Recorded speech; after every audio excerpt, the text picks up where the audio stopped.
নমস্কাৰ আপোনালোক সকলোকে আমাৰ চেনেল জিকে গ্ৰ'য়ৰ নলেজলৈ স্বাগতম জনাইছোঁ। আজিৰ ভিডিঅ'টোত আমি চৰকাৰী চাকৰিসমূহৰ কাৰণে প্ৰয়োজনীয় 20টা সাধাৰণ জ্ঞানৰ প্ৰশ্নৰ উত্তৰ লৈ আহিছোঁ। তেনেহ'লে আহক আমি প্ৰশ্নসমূহ আৰম্ভ কৰোঁ। 1 নম্বৰ প্ৰশ্ন, বজ্ৰপাতৰ দেশ বুলি কোনখন দেশক জনা যায়?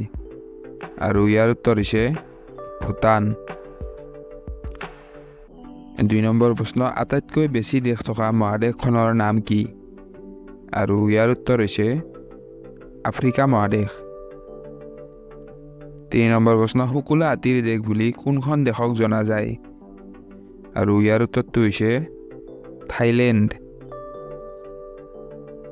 4 নম্বৰ প্ৰশ্ন, হাজাৰ হ্ৰদৰ দেশ বুলি কোনখন দেশক জনা যায়? আৰু ইয়াৰ উত্তৰটো হৈছে ফিনলেণ্ড। 5 নম্বৰ প্ৰশ্ন, অসমৰ কোনখন ঠাইক পূবৰ আমাজন বুলি কোৱা হয়?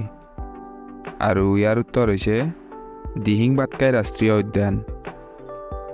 6 নম্বৰ প্ৰশ্ন, ৰাষ্ট্ৰসংঘ প্ৰতিষ্ঠা হোৱাৰ সময়ত মুঠ সদস্য ৰাষ্ট্ৰৰ সংখ্যা কিমান আছিল?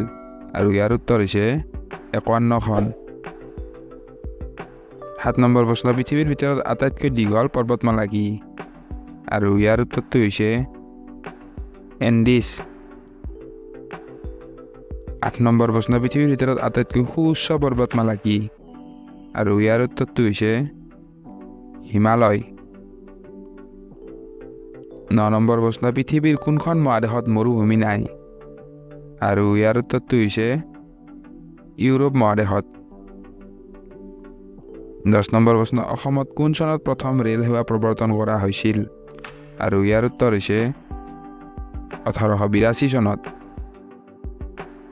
11 নম্বৰ প্ৰশ্ন, প্ৰথম অসমীয়া ফিফা ৰেফাৰী কোন? আৰু ইয়াৰ উত্তৰটো হৈছে বাবুল বাৰ্মিজ। 12 নম্বৰ প্ৰশ্ন, ভাৰতৰ বক্সিং দলত স্থান লাভ কৰা অসমৰ প্ৰথমগৰাকী খেলুৱৈ কোন? আৰু ইয়াৰ উত্তৰ হৈছে বিতুপন শইকীয়া। 13 নম্বৰ প্ৰশ্ন, অলিম্পিক গেমছত অংশগ্ৰহণ কৰা অসমৰ প্ৰথমগৰাকী খেলুৱৈ কোন? আৰু ইয়াৰ উত্তৰ হৈছে তালিমেৰন আও। 14 নম্বৰ প্ৰশ্ন, এছিয়ান গেমছত সোণৰ পদক পোৱা প্ৰথম অসমীয়া খেলুৱৈ কোন? আৰু ইয়াৰ উত্তৰ হৈছে ভোগেশ্বৰ বৰুৱা। 15 নম্বৰ প্ৰশ্ন, প্ৰথম অসমীয়া শিশু চলচ্চিত্ৰখনৰ নাম কি? আৰু ইয়াৰ উত্তৰটো হৈছে অবুজ বেদনা। 16 নম্বৰ প্ৰশ্ন, অসমৰ কোন জিলাত সৈনিক স্কুল অৱস্থিত? আৰু ইয়াৰ উত্তৰ হৈছে গোৱালপাৰা জিলাত। 17 নম্বৰ প্ৰশ্ন, অসমৰ ক'ত গৰম পানীৰ উঁহ আছে? আৰু ইয়াৰ উত্তৰ হৈছে গোলাঘাট জিলাত। 18 নম্বৰ প্ৰশ্ন, অসম সাহিত্য সভাৰ প্ৰথম মহিলা সভানেত্ৰীগৰাকী কোন? আৰু ইয়াৰ উত্তৰ হৈছে নলিনী বালা দেৱী। 19 নম্বৰ প্ৰশ্ন, অসমত থকা ৰাষ্ট্ৰীয় উদ্যানৰ সংখ্যা কিমান? আৰু ইয়াৰ উত্তৰটো হৈছে 7খন। আহিছোঁ আজি শেষৰ প্ৰশ্ন, 20 নম্বৰ প্ৰশ্ন, বড়ো সাহিত্য সভা কেতিয়া গঠন কৰা হৈছিল?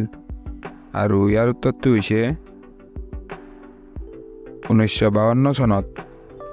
ভিডিঅ'টো শেষলৈকে চোৱাৰ বাবে আপোনালোক সকলোকে ধন্যবাদ। যদি ভিডিঅ'টো চাই ভাল লাগিলে লাইক কমেণ্ট শ্বেয়াৰ কৰি দিব আৰু লগতে চেনেলটো ছাবস্ক্ৰাইব কৰি বেল আইকন প্ৰেছ কৰি দিব। ধন্যবাদ।